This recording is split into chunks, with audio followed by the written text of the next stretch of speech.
Welcome back to Sudha Anand cooking channel. ಇವತ್ತು ನಾನು ಬೇಳೆ ಸಾಂಬಾರು ಮಾಡೋದು ಹೇಗೆ ಅಂತ ಹೇಳ್ಕೊಡ್ತಾ ಇದ್ದೀನಿ. ಇದಕ್ಕೆ ಟೊಮೊಟೊ ತಗೊಂಡಿದ್ದೀನಿ, ದಪ್ಪದು, ಸ್ವಲ್ಪ ಕರ್ಬೇವಿನ ಸೊಪ್ಪು, ಒಂದೇ ಒಂದು ಹಸಿಮೆಣಸಿನ್ಕಾಯಿ, ಒಂದು ಈರುಳ್ಳಿ, ಸ್ವಲ್ಪ ಕಾಯಿ ತುರಿ, ಒಂದು ಬೆಳ್ಳುಳ್ಳಿ, ಒಂದು 50 ಗ್ರಾಮ್ ಅಷ್ಟು ಬೇಳೆ ತಗೊಂಡಿದ್ದೀನಿ. ತರಕಾರಿಗಳು ತಗೊಂಡಿದ್ದೀನಿ. ಇದರಲ್ಲಿ ಬೀನಿಸು, ಗೆಡ್ಡೆಕೋಸು, ದಪ್ಪ ಮೆಣಸಿನ್ಕಾಯಿ, ಕ್ಯಾರೆಟು ತಗೊಂಡಿದ್ದೀನಿ. ನಿಮ್ಮ ಮನೇಲಿ ಇನ್ನೂ ಯಾವ್ಯಾವ ತರಕಾರಿ ಇದೆ ಅದನ್ನು ತಗೋಬೋದು. ನೋಡಿ, ನಾನು ಏನೇನು ತೋರಿಸ್ತಾ ಇವೆಲ್ಲನೂ ಕುಕ್ಕರ್ಗೆ ಹಾಕ್ಕೊಂಡಿದ್ದೀನಿ. ಈರುಳ್ಳಿ, ಟೊಮೊಟೊ, ತರಕಾರಿಗಳು, ಹಸಿಮೆಣಸಿನ್ಕಾಯಿ, ಕರ್ಬೇವಿನ ಸೊಪ್ಪು ಎಲ್ಲನೂ ನಾನು ಈ ಕುಕ್ಕರ್ಗೆ ಹಾಕ್ಕೊಂಡು ಎಷ್ಟು ಬೇಕಷ್ಟು ನೀರು ಹಾಕೋತೀನಿ.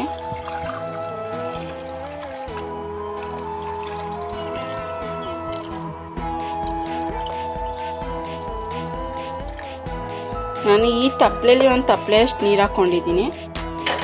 ಇದನ್ನು 3 ಕೂಗಿಸ್ಕೊತೀನಿ ನಾನು. ನೋಡಿ, ನಾನು ಗ್ಯಾಸ್ ಹಚ್ಕೊಂಡು ಕುಕ್ಕರ್ದು ಮುಚ್ಕೊಂಡಿದ್ದೀನಿ.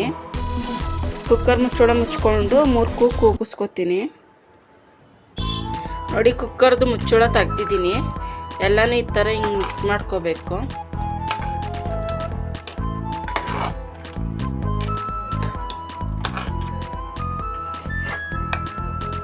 ಈ ಥರ ಚೆನ್ನಾಗಿ ಬೇಯಿಸ್ಕೊಂಡಿದ್ದೀನಿ.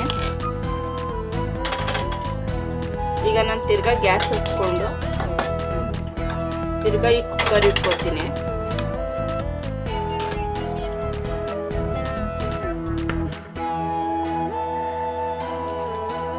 ನೋಡಿ, ಈಗ ಇದು ಮಳ್ತಾ ಇದೆ. ನಾನು ರುಚಿಗೆ ತಕ್ಕಷ್ಟು ಉಪ್ಪು ಹಾಕೋತಾ ಇದ್ದೀನಿ.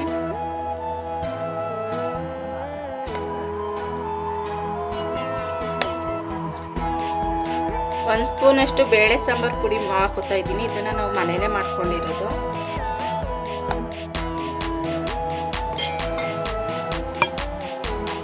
ಇವಾಗ ಇದನ್ನು ಚೆನ್ನಾಗಿ ಮಿಕ್ಸ್ ಮಾಡ್ಕೋಬೇಕು.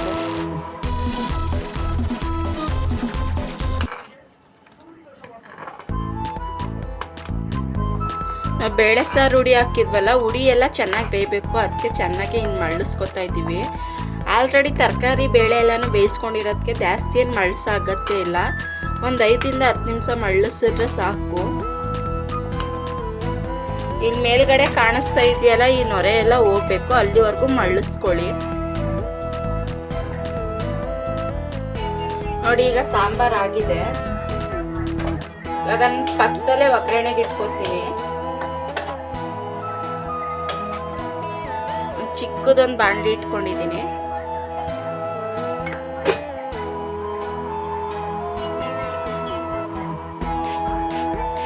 ಚಿಕ್ಕದೊಂದು ಬಾಣಲಿ ಇಟ್ಕೊಂಡಿದ್ದೀನಿ. ಅದಕ್ಕೆ 1 ಸ್ಪೂನ್ ಅಷ್ಟು ತುಪ್ಪ ಹಾಕೋತೀನಿ. ಎಣ್ಣೆ ಬೇಕಾದರೆ ಎಣ್ಣೆ ಹಾಕೋಬೋದು. ಈ ತುಪ್ಪ ಕರಗಲಿ.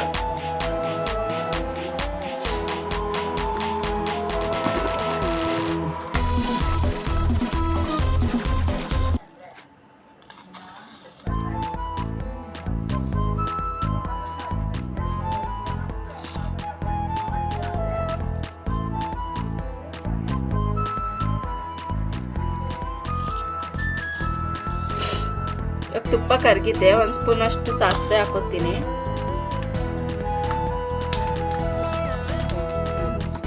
ಸ್ವಲ್ಪ ಜೀರಿಗೆ ಹಾಕೋತೀನಿ.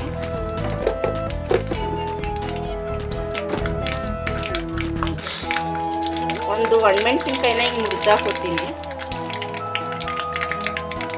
ಸ್ವಲ್ಪ ಈರುಳ್ಳಿ ಹಾಕೊಂಡಿದ್ದೀನಿ. ಇವಾಗ ಎಲ್ಲ ಇದನ್ನ ರೋಸ್ಟ್ ಮಾಡ್ಕೋತೀನಿ.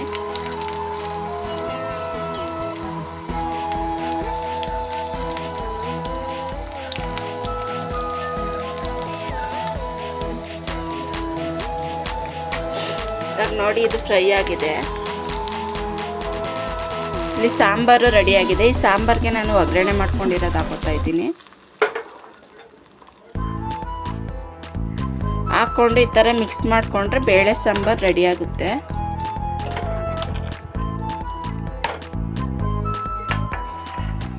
ಇನ್ನೂ ಯಾರ್ಯಾರು ನನ್ನ ಚಾನಲ್ಗೆ ಸಬ್ಸ್ಕ್ರೈಬ್ ಆಗಿಲ್ಲ, ಸಬ್ಸ್ಕ್ರೈಬ್ ಆಗಿ, ಶೇರ್ ಮಾಡಿ, ಲೈಕ್ ಮಾಡಿ.